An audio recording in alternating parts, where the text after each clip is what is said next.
मेरी माँ रात की बची हुई रोटी को फ्राई करके बनाती है हमारे लिए एक ऐसी अनोखी रेसिपी जिसे खाने के बाद बाहर के पकवान भी फीके लगते हैं। आज की ये रेसिपी बहुत ही ख़ास होने वाली है। तो यहाँ पर मेरी माँ ने क्या करा, रात की बची हुई 2 रोटी का इस्तेमाल किया और इसी के साथ में इनको कुछ इस तरीके से गोल गोल करना शुरू कर दिया। राउंड पूरा अच्छे से कर लेना है और फिर एक चाकू या फिर एक कैंची लेनी है जिसकी मदद से हम इसको कुछ इस तरीके से छोटे छोटे पीसेस में कट करेंगे। अक्सर हम कितनी ही कोशिश कर ले, 1-2 चपाती तो हमारे घर में बच ही जाती है, लेकिन सुबह उसको खाने का मन नहीं करता ये सोचकर कि अब तो ये बासी हो गई है। लेकिन इस तरीके से अगर आप रात की बची हुई रोटी का इस्तेमाल अपने घर पर करोगे तो यकीन मानिए आप बची हुई रोटी को कभी भी खाने के लिए मना नहीं करोगे, क्योंकि ये रेसिपी जो है वो है ही इतनी ख़ास। ये देखिए, कैंची की मदद से सारे रोटी को हमने कुछ इस तरीके से काट लिया है और इसी के साथ में हमने तेल को भी अच्छे से गरम कर लिया था और इन सबको कुछ इस तरीके से अब फ्राई कर देंगे। साथ ही साथ एक स्पैचुला की मदद से या यूं कहें कि एक कड़छी की मदद से चलाते रहेंगे ताकि ये अच्छे से फ्राई हो सके। तब तक आप मुझे कमेंट करके बता दीजिए कि आप ये वीडियो कहाँ से देख रहे हैं ताकि मैं आपका थैंक्स कर सकूं।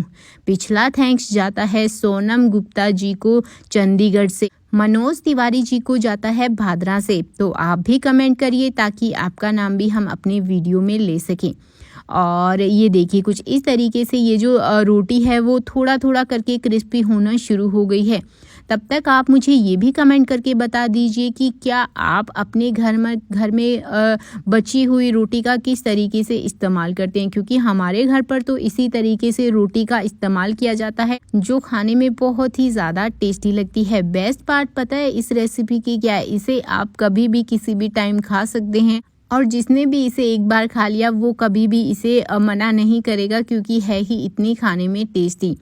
तो यहाँ पर ये जो रोटी को हमने फ्राई किया था वो अच्छे से फ्राई हो चुकी है। अब हम इसको एक प्लेट में निकाल देंगे। ये देखिए, और एक एक करके इन्हीं सारी रोटी जितनी भी हमने फ्राई करी है सबको एक एक करके निकाल लेंगे और इसका जो एक्स्ट्रा का ऑयल है वो भी हमें निकाल लेना है। एक्स्ट्रा ऑयल बिल्कुल भी नहीं लगना है। और ये देखिए कितनी क्रिस्पी है, आप इसकी आवाज़ सुन सकते हैं। ये बहुत ही ज़्यादा क्रिस्पी रोटी बनकर तैयार हो गई है। बस ये इसी तरीके का क्रिस्पीनेस हमें चाहिए था। अब आप सोच रहे होंगे कि इसको ऐसे ही खाना है, तो नहीं, इसको ऐसे ही नहीं खाना है। आपको लेनी है हल्की सी कोई भी ब्रेड वाली क्रीम, ताकि ये खाने में बहुत ही ज़्यादा टेस्टी लगे। तो यहाँ पर मैंने थोड़ी सी ब्रेड वाली और साथ ही साथ केचप भी ले लिया है। आप चाहे तो केचप को स्किप भी कर सकते हैं, लेकिन अगर डालेंगे तो बहुत ही ज़्यादा टेस्टी भी रेसिपी बनेगी। तो यहाँ पर एक मैंने बारीक कटा हुआ प्याज भी लिया है। इस प्याज को भी मैंने कुछ इस तरीके से अच्छे से स्प्रिंकल करना शुरू कर दिया है और इसी के साथ में हम 1-2 चीज़ें और ऐड करेंगे, जैसे कि शिमला मिर्च। शिमला मिर्च भी इस रेसिपी का स्वाद जो है वो बहुत ही अच्छे से बढ़ाती है और खाने में बहुत ही ज़्यादा टेस्टी भी लगती है। और अब हमने 1-2 चीज़ें और ऐड करनी है, जैसे कि टमाटर। एक बारीक कटा हुआ टमाटर भी मैंने यहाँ पर ले लिया है। आप चाहे तो थोड़ा सा मोटा भी रख सकते हैं। और अब बारी आती है कॉर्न्स की। कॉर्न्स को भी मैंने अच्छे से बॉईल कर लिया था और अच्छे से वॉश करके ही मैंने इसके ऊपर डाला है।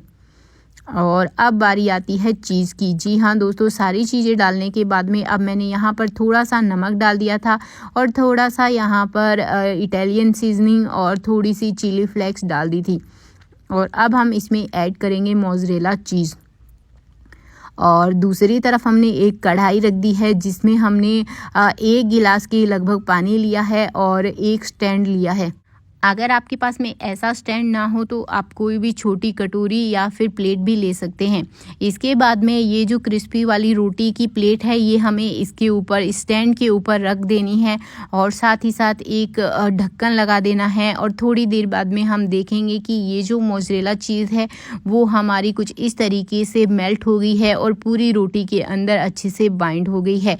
तो ये हमारे एक तरीके का मिनी पिज़्ज़ा कह लीजिए या फिर क्रिस्पी रोटी का पिज़्ज़ा कह लीजिए, क्योंकि ये बहुत ही ज़्यादा खाने में अच्छा लगता है। आप लोगों को आज की रेसिपी कैसी लगी मुझे कमेंट करके ज़रूर बताना। मैं चलती हूँ, बाय बाय फ्रेंड्स।